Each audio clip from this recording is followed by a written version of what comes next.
네, 복잡하고 어려운 경제를 알기 쉽게 설명해드리는 경제 플러스입니다. 정철진 경제평론가 함께하겠습니다. 어서 오십시오. 네, 안녕하십니까. 수서와 동탄을 오가는 GTX-A 개통한 지 한 달 남짓 지났습니다. 근데 시작부터 과연 운영이 잘 될까 하는 걱정이 들게 하는 상황이 벌어지고 있는데요. 자, 정철진 평론가님. 네. 3월 말이었습니다. 동탄에서 이 수서까지 20분이면 주파한다. 네. 그래서 교통혁명이라는 수식어까지 붙었었는데 이게 시작부터 비상 상황이에요. 이용객이 너무 없다고 합니다. 그렇습니다. 바로 그겁니다. 이용객 수가 네. 없어도 너무 없습니다. 예상치를 너무나 밑돌고 있다 이렇게 보면 될 것 같은데요. 당초에 이 부분 개통을 했을 때 한 달에 한 61만 명 정도는 이용객이 이제 있을 거라고 예상을 했었는데 예. 막상 뚜껑을 열고 보니까 한 26만 명 정도에 그쳤어요. 반도 안 되네. 반도 안 되죠. 네. 한 40%, 43% 정도였었고요. 평일 기준으로 좀 보니까 한 2만 명은 될 것으로 봤는데 네. 오히려 2만 명도 안 되는 한 7천 명 정도대로 이제 나오게 됐었던 그런 부분이고 하루에? 더 역설적인 부분은 오히려 주말 때가 1만 명이 넘어요.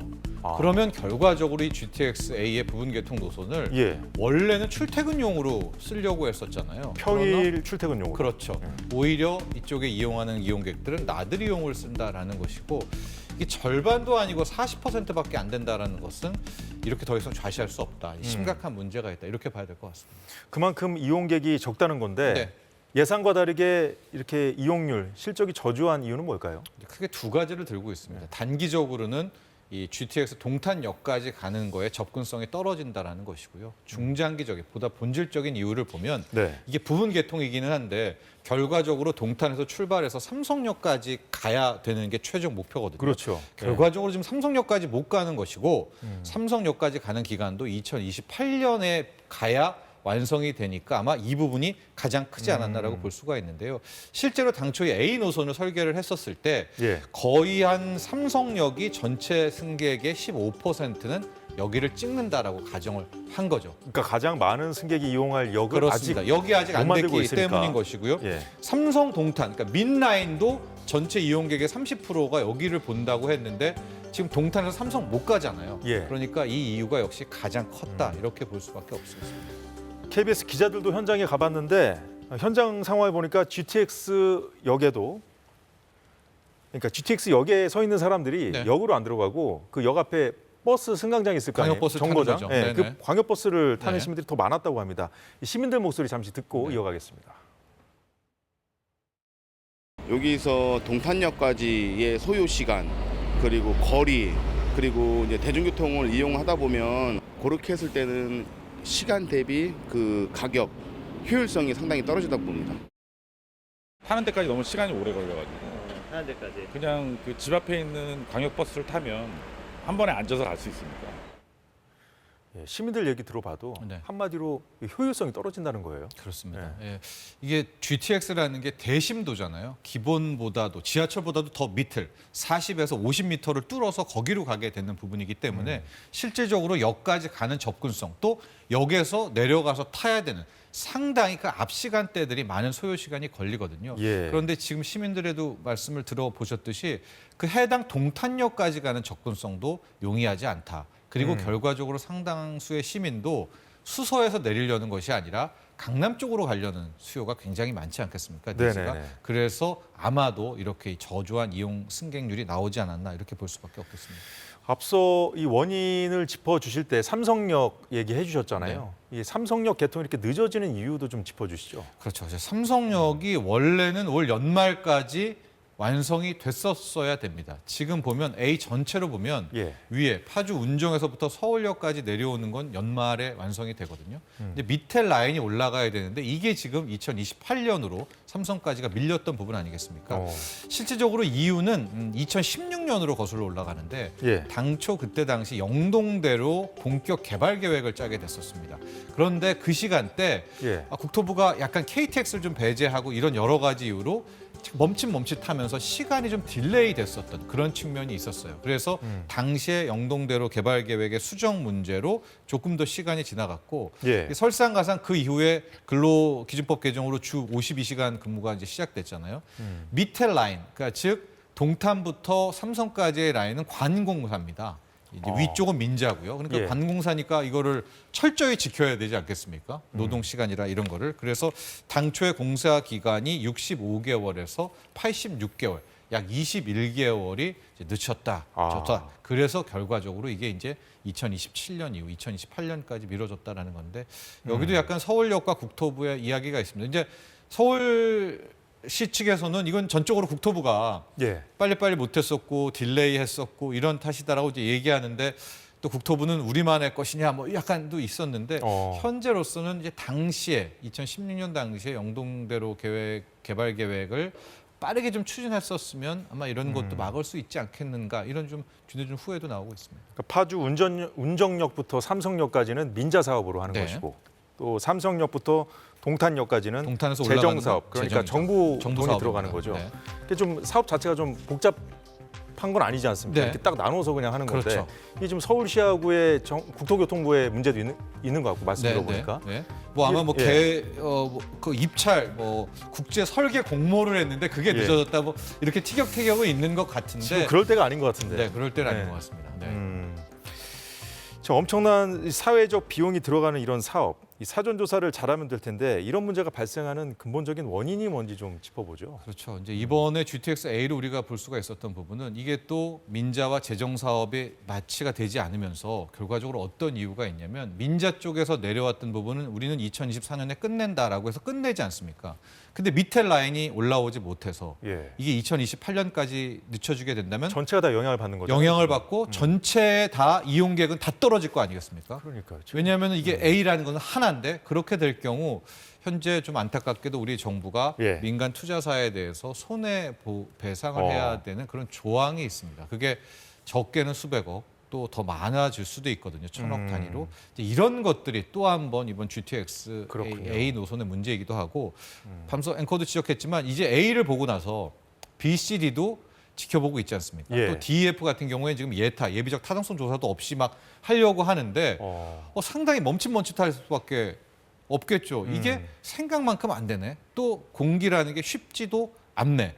또 이 대심도를 뚫고 있기 때문에 만에 하나 A라인 같은 경우에도 이제 대치동 밑을 뚫어야 되는데 거기 주택가 아파트잖아요. 예. 그때 또 만약에 이런 이제 반대 의견들이 나왔을 때 그 시간은 어떻게 하지? 그렇다면 BCD도 쉽지 않겠네.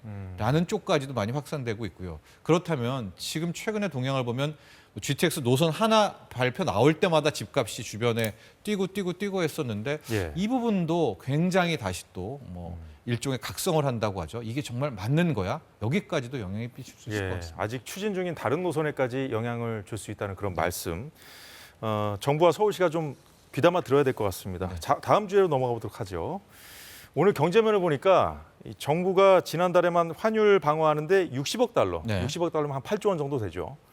60억 달러를 썼다는 보도가 눈에 띄었고요. 또 오늘 국내 증시 상승세를 보였습니다. 간밤에 미국 증시도 강세를 보였죠. 네. 오늘 원달러 환율은 1350대까지 내려왔다가 아마 종가로 보니까 1360원이었었고요. 우리가 1400 보고 와 그때 이거를 어떻게 바라봐야 하는가. 근데 한국은행이 또 의외로 뭐 담담했다. 그 뒤로 이제 기획재정부죠. 우리나라는 이제 구두 개입을 하고 외환시장 개입을 해서 환율이 떨어졌다 이런 얘기까지 했었는데요. 예. 실제 오늘 새벽의 일은 특히 오늘의 환율이 떨어진 것은 어떤 개입이 아니라 이제 미국발 영향이 큰데요. 금리 인하의 불씨가 다시 되살아났다. 이런 예. 표현이 가장 적합할 것 같습니다. 당초에 금리 인하는 아예 모르고 금리 동결, 금리 인상을 해야 되는 거 아니야? 미국은? 뭐 이런 얘기도 나오지 않았었어요. 지난번 이 자리에서 그 얘기 하셨잖아요. 예, 그런 식으로 하고 뭐 연준의 2대, 3대의 파워가 있는 뉴욕 연은 총재 존 윌리엄스가 오히려 금리를 올려야 된다. 뭐 이런 얘기까지 했었는데 예. 간밤에는 정반대의 상황이 나왔습니다. 바로 그 말을 했던 금리 인상 이야기를 했던 존 윌리엄스 뉴욕 연은 총재가 금리는 결국 내려갈 거다. 우리는 뭐 데이터를 모으고 있다. 이런 얘기를 했었고 예. 그 전에 지난주 금요일 밤에 나왔던 고용 지표도 상당히 꺾였고요. 특히 QT를 줄였다라는 부분, 이제 양적 긴축을 줄였다라는 그런 부분들이 지난 예. FOMC 회의에서 나왔던 부분입니다. 여기에 뭐 미국 재무부의 바이백 이런 것들을 참 도합해 보면 지금 미국 상황이 지금 높은 금리를 미국도 감당할 수 없는 것 같다라는 이제 그런 기조가 성립이 되게 되면서 이제 완화로 들어가야 되는 상황이란 금리는 말씀. 인하가 할 수밖에 없다 이런 것들 그러면서 증시에선 다시 반도체주들이 급등을 하고 예. 간밤에 뉴욕 증시 급등, 오늘 국내 증시가 정말 웬만한 반도체 관련주들은 거의 3, 4% 오르면서요. 삼성전자, 하이닉스도 이제 폭등을 했죠. 뭐 근데 최근에 이런 미국 상황이 상황을 나왔습니다. 보면 이 고금리 상황, 고금리 기조를 이어가기 어렵다는 거는 네. 이 경제 상황이 좋지 않다는 그런 부분도 있는 거잖아요. 근데 그것이 네. 호재로 작용해서 증시가 또 오르고 이것이 좀 정상적이지 않은 것 같아요. 두 가지를 좀 봐야 되는데요. 우리가 겉으로 보기엔 지금 미국 경제가 굉장히 좋거든요. 지금 금리 인하의 불씨를 되살았다는 그 4월 비농업 부분 고용 지표도 예. 절대적인 수치로는 굉장히 좋아요.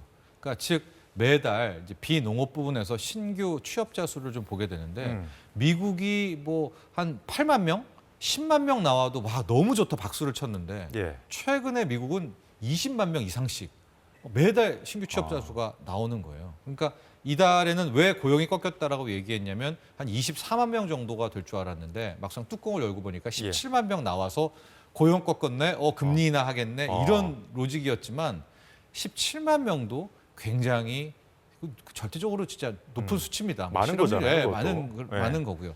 근데 제가 왜 앞서 미국도 고금리를 견디기 어렵느냐?